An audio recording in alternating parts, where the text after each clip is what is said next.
जब लोकतंत्र की शानदार जीत होती है, तब लोकतंत्र के दुश्मन सदमे में आ जाते हैं और बौखलाहट में अपनी ही कब्र खोदने लगते हैं। क्या जम्मू कश्मीर में 4 दिनों के भीतर 4 आतंकी हमलों के पीछे यही बौखलाहट है? अगले आधे घंटे में आज हम 3 सवालों के इर्द गिर्द आपको पूरी बात समझाने की कोशिश करेंगे।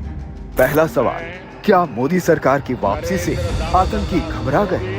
दूसरा सवाल, क्या जम्मू कश्मीर में हुए शानदार मतदान से आतंकी डर गए? और तीसरा सवाल, क्या अपने टॉप कमांडर्स की सफाई से आतंकी दहशत में आ गए?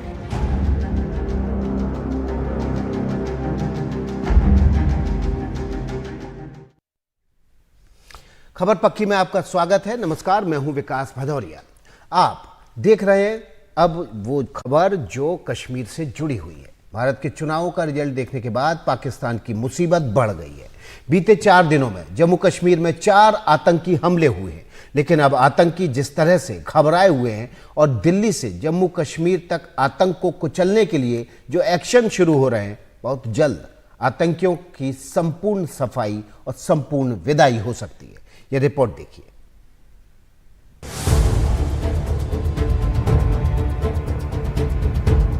सबसे पहले आपको ये बता देते हैं कि हम 4 दिनों में जिन 4 हमलों की बात कर रहे हैं वो कहां-कहां हुए।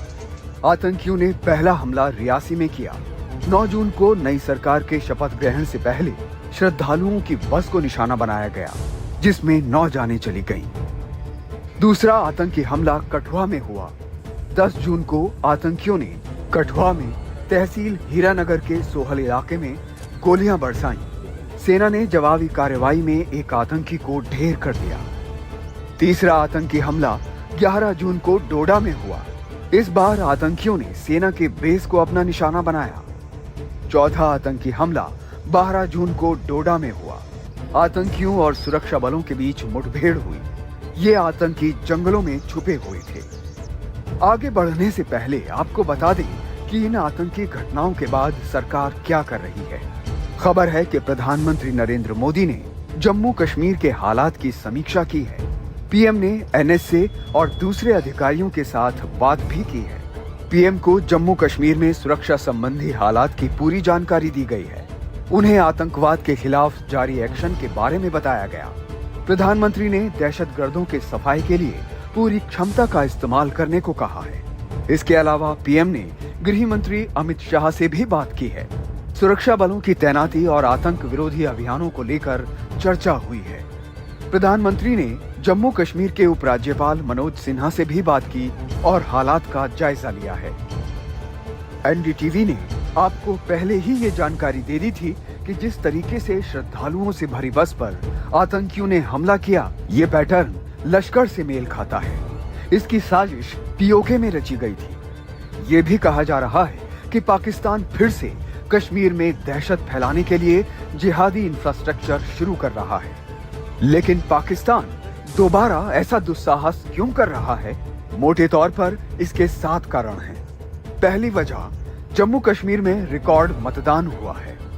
दूसरी वजह, कश्मीर में जबरदस्त विकास कार्य हो रहे हैं। तीसरी वजह, कश्मीर में पत्थरबाजी समाप्त हो गई है। चौथी वजह, कश्मीर में युवाओं को कट्टरवाद से जोड़ने का प्रयास भी कमजोर पड़ा है। 5वीं वजह, आतंकियों के टॉप कमांडर एक एक करके मारे जा रहे हैं। 6ठी वजह, पाकिस्तान में चुनाव के बाद भी वहां की सरकार सवालों के घेरे में है। और 7वीं वजह, पाकिस्तान अधिकृत कश्मीर लगातार इस्लामाबाद के खिलाफ बगावत का झंडा बुलंद किए हुए है। पाकिस्तान और उसके प्रायोजित आतंकियों की बौखलाहट का ताजा कारण यही है कि इस बार जम्मू कश्मीर के 5 संसदीय सीटों पर रिकॉर्ड 58% वोटिंग हुई है। भारतीय लोकतंत्र की ताकत का जो संदेश कश्मीर ने दिया है, उसकी धमक खुद पाकिस्तान की संसद तक पहुंच गई है। अभी इलेक्शंस हुए हैं, वहां पे 800 मिलियन से ज्यादा लोगों ने वोट किया है। कितने हजारों पोलिंग स्टेशन थे, लाखों पोलिंग स्टेशन थे। एक जगह पे एक बंदा रहता था, उसके लिए भी पोलिंग स्टेशन बनाया उन्होंने। 1 महीने का दौरानिया था उस पूरे इलेक्शन का, ईवीएम के जरिए बनाया, कंडक्ट किया। एक आवाज उठी है कि इलेक्शन रिग था। कुछ समझे आप? पाकिस्तान परेशान है कि भारत में चुनाव हो गए, नई सरकार बन गई, लेकिन पाकिस्तान में चुनाव होने के बाद भी जो सरकार बनी है वो अपनी पहचान के संकट से जूझ रही है। लेकिन असली बात तो इससे भी आगे की है। आखिर चुनाव के बाद भारत में जो सरकार आई है उससे पाकिस्तान इतना घबराया हुआ क्यों है?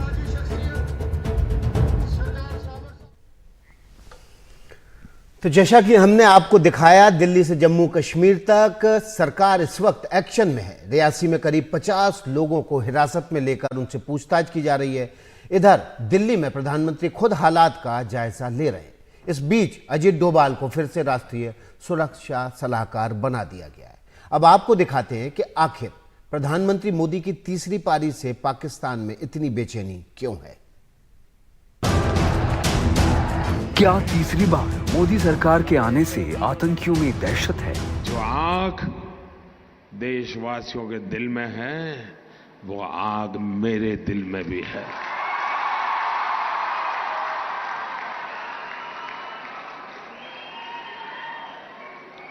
अगर उस समय सरकार में दम होता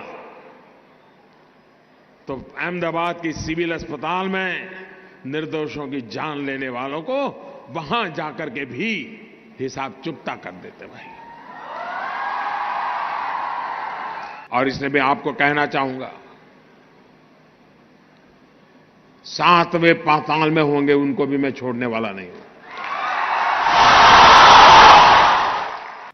और मैं दोस्तों इंतजार लंबा नहीं कर सकता।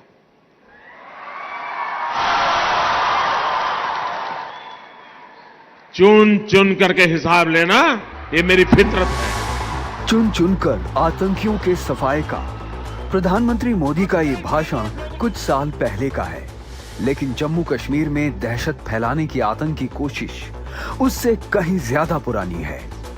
हमले की टाइमिंग और हमले की जगह दोनों पर गौर कीजिए। 9 जून को रियासी में जिस वक्त आतंकी हमला हुआ, उसके थोड़ी ही देर बाद नरेंद्र मोदी की तीसरी सरकार का शपथ ग्रहण हुआ और आतंकी अब हमले की जगह भी बदल रहे हैं। तो अब पाकिस्तान ने जो साउथ ऑफ पीर पंजाल है उसको एक्टिवेट कर दिया है और वो ज्यादातर रजौरी पुंछ का इलाका और अभी जो है उसने पौनी, रैसी, हीरानगर, कठुआ और डोडा किश्तवाड़ को भी एक्टिवेट किया है। देखो, ये एक सोची समझी साजिश है पाकिस्तान की आईएसआई और पाकिस्तान की आर्मी की। वो चाहेगी कि जो असेंबली इलेक्शन सितंबर में हैं उससे पहले ज्यादा से ज्यादा आतंकवादी घटनाएं करने की कोशिश करेगा साउथ ऑफ पीर पंजाब। ये दिखाने की कोशिश करेगा कि अभी भी जम्मू और कश्मीर में आतंकवाद है जो इंडिजिनस है। बात सिर्फ इतनी ही नहीं है कि पाकिस्तान कश्मीर की छवि से खेलना चाहता है। इस कोशिश में तो पहले ही पूरी दुनिया में अलग थलग पड़ चुका है। पाकिस्तान की चिंता ये भी है कि पाक अधिकृत कश्मीर लगातार बागी बना हुआ है। पाकिस्तान को पीओके से कभी इतनी ज्यादा चुनौती नहीं मिली थी जितनी आज मिल रही है। मोदी जी, मैं ये कहना चाहता हूँ आपसे कि मेरा बेशक ताल्लुक पाकिस्तानी कब्जे वाले जम्मू कश्मीर से है और मैं एग्जाइल में बेशक लंदन में रहता हूँ, लेकिन मैंने हमेशा अपने आप को भारतीय नागरिक समझा है और मैं समझता हूँ कि आप भी इस बात से सहमत होंगे कि पाकिस्तानी कब्जे वाले जम्मू कश्मीर के तमाम जो नागरिक हैं वो बेसिकली बाय डिफॉल्ट भारतीय शहरी ही हैं। पाकिस्तान एक साथ आर्थिक, राजनीतिक और कूटनीतिक मोर्चे पर जूझ रहा है। ऐसे में मोदी सरकार का तीसरी बार लौट कर आना उसकी साजिशों पर पानी फेरने वाला है, खासतौर पर तब जबकि पाकिस्तान की हर सरकार कश्मीर का इस्तेमाल अपनी जनता के बीच हथियार के तौर पर करना चाहती है। हाँ, देखो, इसमें कोई शक नहीं कि अभी प्राइम मिनिस्टर मोदी जो है तीसरी बार प्राइम मिनिस्टर बन के आए हैं और जो एनडीए गवर्नमेंट है उसने चार्ज ले लिया है। तो ये कहीं ना कहीं डर तो सता रहा है पाकिस्तान को, क्योंकि वो तो बार बार ये सोच रहे थे कि किसी तरीके से प्राइम मिनिस्टर मोदी जो हैं वो खुद हारें और जो एनडीए की गवर्नमेंट ना आए, क्योंकि वो चाहते हैं कि कोई वीक गवर्नमेंट आए भारत के अंदर जिसके ऊपर वो एक प्रकार अपना आतंकवाद का जाल बिछा सकें और भारत को एम्बेरस कर पाएं। क्योंकि उनको लगता है कि अगर प्राइम मिनिस्टर मोदी दोबारा प्राइम मिनिस्टर बन के आते हैं और जैसे वो आगे हैं तो उनको खौफ है, डर है। कोई शक नहीं कि मोदी तीसरी बार पीएम बनकर आए हैं। ये डर तो सता रहा है पाकिस्तान को। वो तो सोच रहे थे कि मोदी हारे और एनडीए की सरकार ना बने।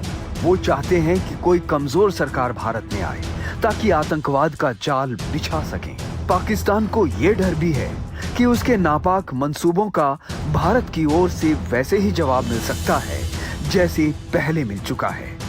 ये हमारा सिद्धांत है, हम घर में घुस के मारेंगे।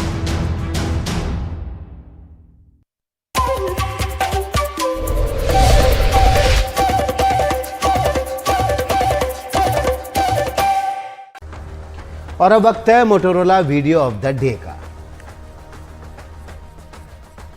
देखिए उधमपुर के जंगलों में कैसी तस्वीर आई है। यहां पर जंगलों में जबरदस्त आग लगी हुई है, चारों तरफ आग की लपटें और धुआं ही धुआं है।